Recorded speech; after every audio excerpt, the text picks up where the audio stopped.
Well, thanks for joining us here this evening. It's lovely to see familiar faces, obviously.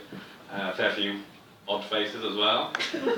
Some familiar and odd faces at the same time. But no, seriously, thank you all for coming and seeing us. Now, I may reference my hand on my notes through this. I'm terribly sorry, but I have a terrible memory.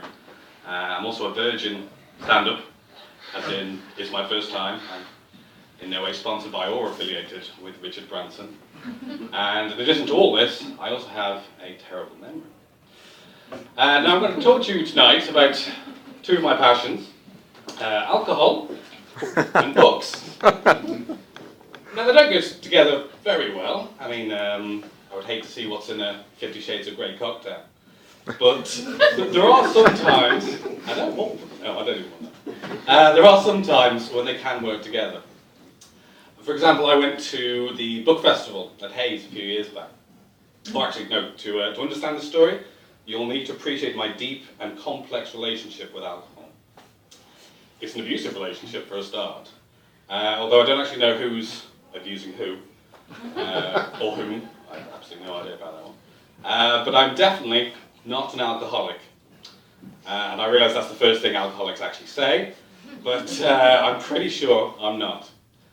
But I realise it must be quite rough, because someone once told me, I think, that the very first step of sort of recovering from alcoholism is to admit that you are, in fact, an Albanian.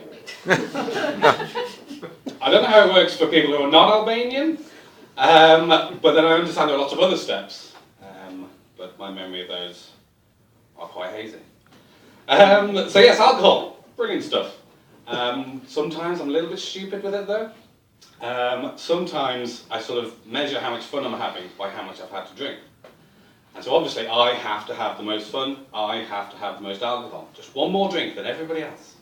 Someone goes to the bar, they get 2 drinks, I'll have 3 drinks. They get 3 drinks, I'll have a bottle of whiskey, blood transfusion in the morning. They get a bottle of whiskey, I'll go for a pint of Mets and a black market liver. I think normally. But it's expensive. But back to this festival.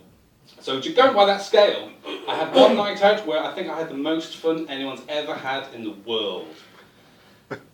Probably. I mean, I'm not entirely sure what happened. I do know I woke up without my phone, my shoes, and with an extra pair of trousers. I don't know if you've ever walked through a village early in the morning with a hangover, in your bare feet, and gone to a clothing shop. I have. Yeah, and the strange old proprietor was sort of trying on shoes with me. It was a terrible experience. He wasn't trying on shoes. He was trying shoes on me. Just clarify that. That'd be a weird shoe shop. What if I tried on underwear? That'd be terrible. So that was terrible. The only thing that made it worthwhile was the fact that just after I left, I saw someone else go in.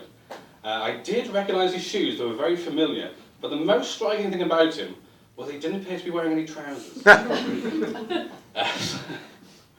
very strange time in my life. I'm taking my hand, I know.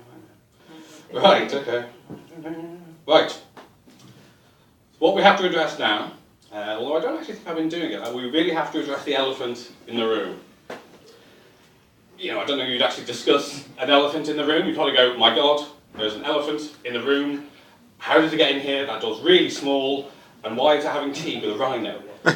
And that would be really weird, because obviously rhinos drink coffee. So, lots of people say that I sound like Eddie Izzard sometimes. I don't see it myself. But we are very, very different people, obviously. He likes to dress in a feminine way. I like to dress in a way that repels anything feminine. It's true. But I mean, we both like jam, so we have that in common. But I can assure you I'm very nearly never covered in bees. I said I'd do it once. Don't know why. So, as you could probably tell by everything, really. I actually work in IT. So, I'm not going to go on about it for very long, because as we found out, IT jokes don't work very well. I'm sure they do sometimes.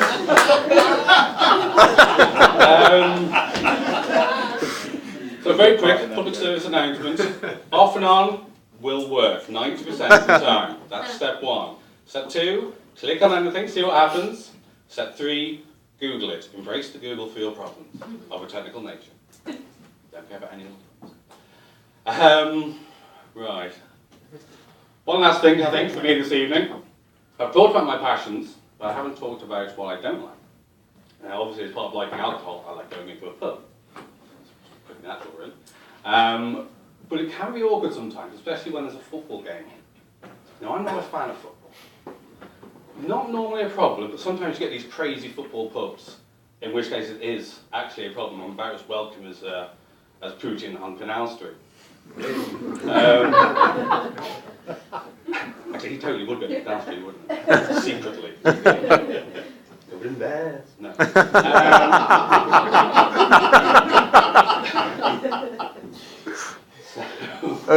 But I mean, this has always happened, because even from when I was young, actually. People would ask me, who do you support? I'm terribly sorry. That's a very polite child. Terribly sorry. I do not follow this game of foot. You don't follow football? You gay? Does that follow? I have absolutely no idea. What I do know is that watching 22 men chase down the field for 90 minutes going after some balls, not terribly heterosexual. So anyway, that's going to be it from me this evening. Thank you very much. You've certainly been an audience. You've been great. Honestly, you've been fine.